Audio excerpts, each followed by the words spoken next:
बिस्मिल्लाहिर्रहमानिर्रहीम सल्लल्लाहु अलैहि वसल्लम। जैसा कि आपके इल्म में है कि 20 सफ़रुल मुज़फ़्फ़र हज़रत सैयदना अली बिन उस्मान, जिनको लोग दाता गंज बख्श रहमतुल्लाहि ताला अलैह के नाम से जानते हैं, उनका उर्से पाक होता है। और जब भी इन मकबूल हस्तियों का ये इवेंट आता है तो बहुत सारे लोगों के जहनों में एक शैतानी वसवसा आता है कि दाता नहीं कहना चाहिए, दाता सिर्फ़ अल्लाह की ज़ात है, ये लफ्ज़ सिर्फ़ अल्लाह के लिए बोल सकते हैं। तो ये जो शैतानी वसवसा आता है, इसकी काट के लिए मैं चंद बातें आपसे शेयर करूंगा। आप अव्वल ताखिर इस वीडियो को देखिएगा और आगे इसको शेयर भी कीजिएगा। सबसे पहले आप गौर करें कि हम गंज बख्श कहते हुए जो है हमारे जहन में शैतानी वसवसा नहीं आता, और जो ही दाता कहते हैं तो शैतानी वसवसा आता है। उसकी वजह यह है कि दाता का लोगों को ज़्यादा लोगों को माना आता होता है, इसलिए उनके जहनों में शैतान ये वसवसा डालता है। अब गंज बख्श का अगर माना आप डिक्शनरी में देखें तो इसका मतलब होता है ख़जाने लुटाने वाला।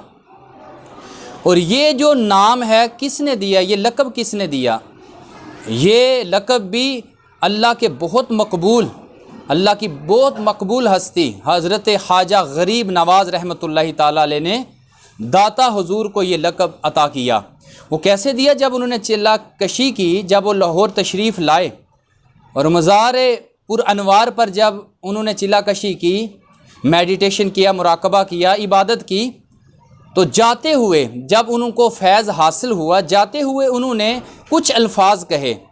वो शायरी थी, वो क्या थी?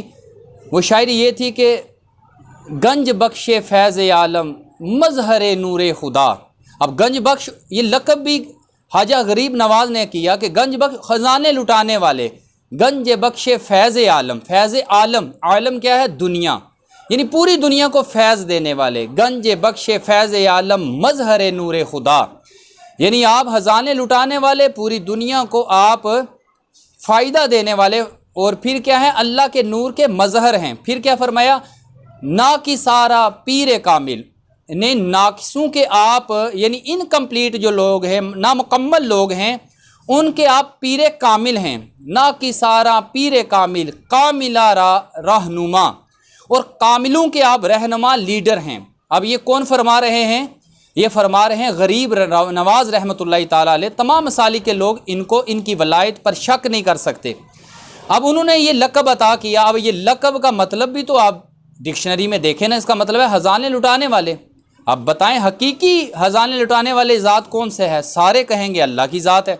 इसलिए हकीकतन जो चीज़ है, हकीकी मानों को देखा करें। हकीकतन हम अल्लाह की ज़ात को मानते हैं कि दाता ज़ात जो है अल्लाह की ज़ात ही है हकीकी, यानी वही अता करने वाला है। और ये कुरानी लफ्ज़ भी नहीं है, ये संस्कृत का एक लफ्ज़ है। फ़ारसी का उलमा इकराम कहते हैं संस्कृत ज़बान है, उसका ये लफ्ज़ दाता है। और इसका दाता का मतलब देने वाला। तो इसलिए ये, हाँ, यह शैतानी वसवसा क्यों आ रहा है? ये तो कुरानी लफ्ज़ भी नहीं है। वो सारी कुरानी अल्फाज हैं जो हम बोलते हैं डेली लाइफ में, लोगों के लिए भी बोलते हैं। जैसे हम हाफिज़ कहते हैं कि मेरे बच्चे ने हिफ्ज़ किया, उसको हम हाफिज़ कहते हैं। मेरा छोटा बच्चा हाफिज़ है या मेरा बड़ा बच्चा हाफिज़ है, हाफिज़ कुरान है, यानी कुरान की हिफाजत करने वाला। तो अब हाफिज़ जो है ये तो अल्लाह ने अपनी ज़ात के लिए लफ्ज़ जो है कुरान में नाजिल किया कि अल्लाह हाफिज़ है, और हम बंदे को भी हाफिज़ कह रहे हैं। तो यहाँ शैतानी वसवसा क्यों नहीं आता? इसी तरह कुरान में लफ्ज़ है मौलाना, तो अब मौलाना ये भी अल्लाह के लिए लफ्ज़ बोला गया। तो हम जो हमारे मोहल्ले के इमाम होते हैं, हम उनको भी मौलाना कहते हैं। वहाँ क्यों हमारे जहन में ये शिरक का नहीं आता कि हम शिरक तो नहीं कर रहे? इसी तरह अल्लाह का सिफाती नाम अली भी है। अब अल्लाह के जो सिफाती नाम पढ़ेंगे उसमें एक नाम अली है, तो अली शेर खुदा के लिए भी बोला जाता है। तो वहाँ पर हमें ये शैतानी वसवसा नहीं आता। इसी तरह रज़्ज़ाक़ ये अल्लाह की ज़ात है और सिफाती नाम है। इसी तरह अल्लाह का नाम कादिर है, लोगों पर भी ये बोला जाता है कादिर। तो यहाँ शैतानी वसवसा नहीं आता। जो ही हम दाता कहते हैं तो फ़ौरन ये शैतानी वसवसा आ जाता है। और सोशल मीडिया पे ये बात बड़ी गूंज रही होती है इन दिनों में कि नहीं है कोई दाता सिर्फ़ अल्लाह, ये नहीं है कोई दाता मगर अल्लाह, नहीं है कोई दस्तगीर मगर अल्लाह, नहीं है कोई गरीब नवाज मगर अल्लाह। تو اس طرح کے الفاظ ان دنوں میں بڑے سوشل میڈیا پہ جو وائرل ہوتے ہیں، تو ان سے کوئی اگر کوئی پوچھے تو یہی جملے آپ ہر جگہ کیوں نہیں فٹ کرتے؟ جیسے حضرت صدیق، ہم کیا کہتے ہیں ان کو؟ صدیق اکبر، اللہ اکبر، اللہ سب سے بڑا ہے۔ اب صدیق بھی ہم یہاں لگا رہے ہیں، حضرت صدیق اکبر، یہاں بھی شیطانی وسوسہ نہیں آتا۔ پھر ہم حضرت عمر، ان کے لیے لگاتے ہیں فاروق اعظم، اعظم کا مطلب بھی بہت بڑا، جیسے ہم قائد اعظم لگاتے ہیں، اعظم لگاتے ہیں بہت بڑے، سب سے بڑے، بلکہ اس کا معنی ہے سب سے بڑے۔ تو سب سے بڑی ذات تو اللہ کی ذات ہے۔ اور یہاں بھی ہمارے ذہنوں میں یہ وسوسہ کیوں نہیں آتا؟ ہم مسلمانوں پہ کیوں شرک کے فتوے لگاتے ہیں؟ اسی طرح عثمان غنی، اب غنی بھی اللہ کا صفاتی نام ہے، یہ بھی اللہ کا نام اب صحابی رسول کے ساتھ بولا جا رہا ہے۔ علی کا میں نے آپ کو بتا دیا۔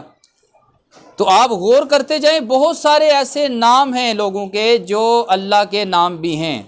بس آپ چھوٹی سی بات یاد رکھ لیں کہ اللہ حقیقی طور پر ہے، یعنی دینے والا، اور اللہ کی اجازت سے اگر کوئی کسی کو دے دیتا ہے تو یہ شرک نہیں ہو سکتا۔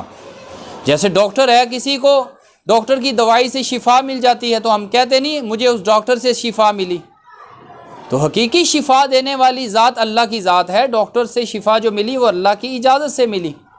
اسی طرح حکیم اللہ کا نام ہے، حکیم کہتے نہیں ہم حکیم حکیم۔ تو آپ غور کرتے جائیں، لوگ بھی ضرر پہنچاتے ہیں، نقصان پہنچا سکتے ہیں، فائدہ پہنچا سکتے ہیں، دے سکتے ہیں، لے سکتے ہیں، بہت ساری چیزیں لوگ دیتے ہیں، لیتے ہیں، کسی کا نقصان کسی کو پہنچاتے ہیں، فائدہ دیتے ہیں۔ تو اس سے کوئی شرک نہیں ہوتا۔ شرک تبھی ہوگا جب بندہ یہ کہے گا کہ یہ اللہ کی اجازت کے بغیر دے رہا ہے، اللہ نہیں دینا چاہتا تھا اور یہ دینا چاہتا ہے۔ اگر یہ کوئی نظریہ رکھے داتا حضور کے بارے میں تو پھر تو شرک ہوگا۔ یہ تو کسی کا عقیدہ نہیں ہے، بلکہ کوئی نبی بھی اللہ کی اجازت کے بغیر نہیں دے سکتا۔ یہ تو ہمارا عقیدہ ہے، بیسک کنسیپٹ ہے اسلام کا کہ اللہ ہی دیتا ہے۔ جیسے اب اللہ دیتا ہے اور آقا صلی اللہ علیہ وسلم تقسیم فرماتے ہیں، یہ تو حدیث ہے کہ تقسیم آقا صلی اللہ علیہ وسلم کرتے ہیں۔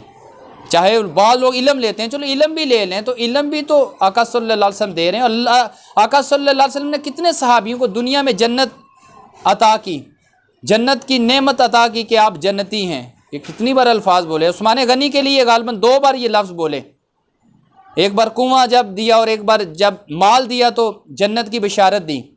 تو آقا صلی اللہ علیہ وسلم کو اللہ نے اختیار دیا ہے، آقا صلی اللہ علیہ وسلم کو یہ جو اختیار دیا ہے اللہ نے، تو اس میں کوئی ہمیں شیطانی وسوسہ ہمارے ذہنوں میں نہیں آنا چاہیے۔ اس لیے یہ کنسیپٹ ختم کر دیں، نہیں ہے کوئی داتا صرف اللہ، نہیں ہے کوئی غوث صرف اللہ۔ تو اللہ واقعی دینے والا ہے، مگر اللہ چاہے تو اب کسی کو اس چیز کے لیے اللہ تعالیٰ اتنی طاقت دے دیتا ہے تو وہ لوگوں کی مدد کرتے ہیں۔ اور یہ بھی آتا ہے کہ جب جنگل میں جائیں، پھنس جائیں، کوئی نہ ہو مدد کرنے والا، تو اس وقت آپ پکاریں، بلکہ حدیث کا مفہوم ہے کہ اس وقت کہ اے اللہ کے بندو میری مدد کرو، اے اللہ کے بندو میری مدد کرو۔ وہاں پہ تو یہ اللہ کے بندوں کو مدد کے لیے پکارنے کا تو خود آقا صلی اللہ علیہ وسلم نے حکم دیا، اس لیے بندے ہی بندے کی مدد کرتے ہیں۔ تو یہ آج امید کرتا ہوں یہ نظریہ، یہ کنسیپٹ آپ کا کلیئر ہو چکا ہوگا کہ نہیں ہے داتا صرف اللہ، نہیں ہے کوئی غوث صرف اللہ، یعنی اللہ ہی صرف اللہ ہی داتا ہے، اللہ ہی حافظ ہے۔ تو اس لیے اللہ کی اجازت سے بہت سارے لوگ حافظ ہیں، اللہ کی عطا سے، یہ عطائی کنسیپٹ رکھیں، وہ عطائی ہیں، اللہ حقیقی ہے۔ تو امید کرتا ہوں آج کی اس ویڈیو سے آپ کا یہ کنسیپٹ، یہ نظریہ کلیئر ہو چکا ہوگا۔ اللہ سے دعا ہے کہ اللہ تعالی ہمیں ایسے شیطانی وسوسوں سے بچنے کی توفیق عطا فرمائے۔ آمین بجاہ النبی الامین صلی اللہ تعالی علیہ وآلہ وسلم۔